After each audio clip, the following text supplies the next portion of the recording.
Salvatore. So, nag-ready ako ng shrimp Salvatore. Nagluto ako para sa inyo. Bakit ito yung niluto ko? Okay. Kasi, itong shrimp Salvatore, ito talaga yung parang signature dish ko na nakilala din ako sa online world. So, sa TikTok, sa Facebook, sa YouTube. So, ito yung masasabi ko na talagang recipe na paulit-ulit kong niluluto na hindi napapansin dati. Pero hindi ako sumuko na ipakilala to sa mga tao. At natutuwa ako na itong dish na to ay kasama na lagi sa mga okasyon na meron sa mga bahay nila. Kasama na lagi itong shrimp Salvatore sa lahat ng mga okasyon, sa mga importanteng ganap nila sa buhay nila. So, sobrang happy ko na na-share ko itong recipe na to sa lahat. Wow! So, sa show ko, ituturo niya rin yung kung paano lutuin yan. Ay, pwede.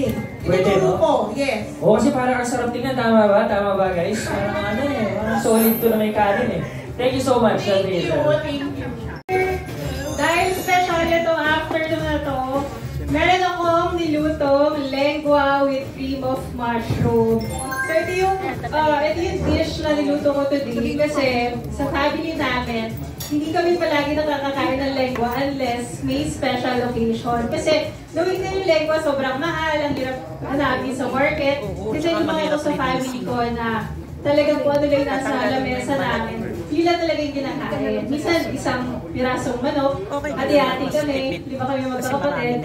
So, kaya kapag special occasion, so kunwari, Christmas, bagong taon, ito yung specialty namin. Kaya ito yung recipe of success ko. Kumbaga, nakakakain lang kami kapag nakakaluwag-luwag.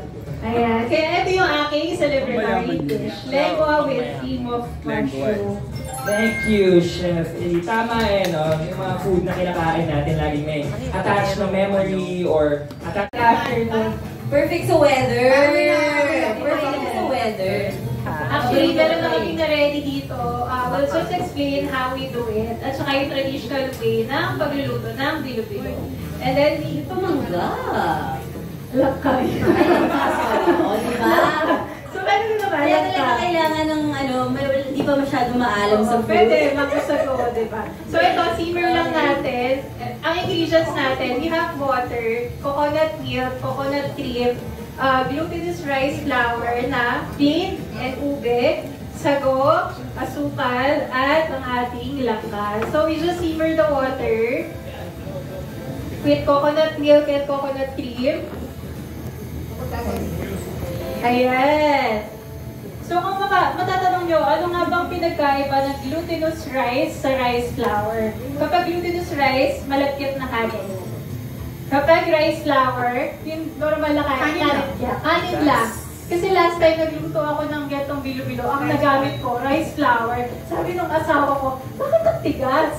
So magagat niya, sabi niya, anong ginamit mo? Rice flour. So yung mga panahon na home cook ako, so ayan, yun. Yung langka, yung katas ng langka sumama sa sabaw. At mas masarap yung langka kapag may ano na siya. Mas mahal siya. Meron na Aminin mo mukhang mangga.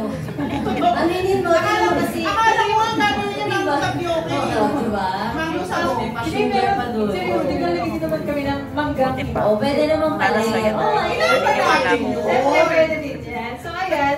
Maraming salamat! May post na! Okay, I guess now will be the time that we'll be opening the floor. Kung bibigyan ako ng chance na makakasama ko yung gusto kong magluto. Okay, showbiz po ito, no? Artista po, kahit sino. Malaking karangalan mapagluto mo yung presidente. No? Kasama mo yung presidente ng mga malutuan ko siya. Pero yung sa mas malapit sa totoong buhay, ano po? Si Miss Carla Estrada po. Opo. Bakit? Idol ko po yun eh. Opo, gusto ko po siyang ipagluto at gusto ko rin malaman kung ano din yung mga tungkol sa buhay niya, kung paano, ano po yung mga favorite nilang pagkain, ano po yung recipe of success niya, mga ganon. So, yun. Si Miss Carla Estrada po. Gusto mong paglutuan, tapos makakwentuhan, pumasok lang talaga sa mente si nanay. Kasi all your life siya yung nagluluto for us.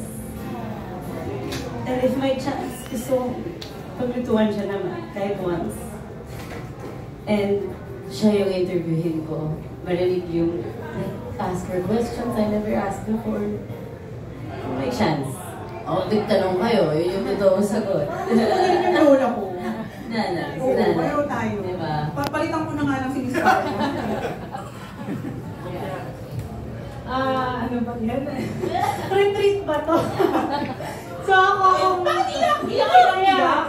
Kasi ano ba yan? Hindi kasi natin ang bilo-bilo ko kanina. Kung ako, ang tatanungin talaga, si Mama. Kasi ngayon, lalo na nung bagong kasal ako, nakabukod na kami. So hindi na kami masyado nagkakasama talaga ng mami ko. Ano ba yan? So yun, gusto ko lang, kumbaga gusto ko lang isama sa show. O kaya naman kung di mama ko, si Heart Evangelista. Kasi minsan yung corned beef, parang social, may onion lang, parang di ba, mamahalin yung corned beef. So yun, mama ko, kaya naman si Heart Evangelista. So yun lang, kasi fur mom din si Heart, ako fur mom din. And yeah, nakakatuwa kasi yun lang, mahaba. Lahat na huwag kayong makalimot na buksan ang inyong mga TV at manood ng Lutong Bahay, Mondays to Fridays, 5:45 sa GTV.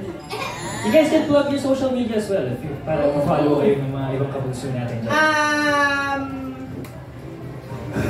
Hindi niya alam social media niya. Ano ba? May joke kasi dapat ako, pero huwag na lang. Nagpumrendo. Take two and action! Okay. Huwag niyo rin po kakalimutan yung follow po ako, Hazel Chevy, sa TikTok, Facebook, and Instagram. Sa mga ayaw po mag-follow, okay na po.